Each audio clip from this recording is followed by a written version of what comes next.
হাওড়া জেলার রঘুদেব বাটি সাধারণের বিদ্যালয়ের ৭৫ বছর পূর্তিকে কেন্দ্র করে শুভ সূচনা হলো এক উৎসবানুষ্ঠানের।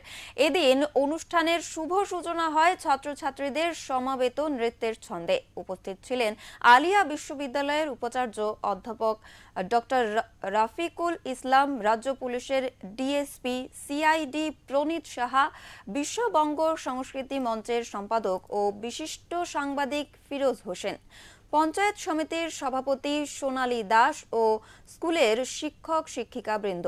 এদিনের সমগ্র অনুষ্ঠানটি পরিচালনা করেন বিশিষ্ট বাচিক শিল্পী শ্রাবণী চ্যাটার্জি। তুড়িও পরিয়ে বরণ করে নেওয়া হচ্ছে।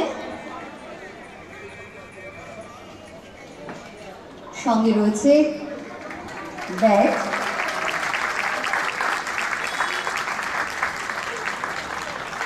এরপরে শাহরুখ,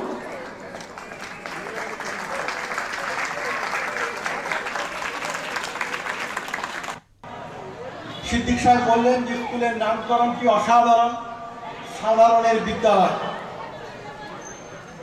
কর্তৃপক্ষকে ধন্যবাদ জানাই এইরকম একটি সুন্দর মিলন মেলায় আমাকে আমন্ত্রণ জানানোর জন্য।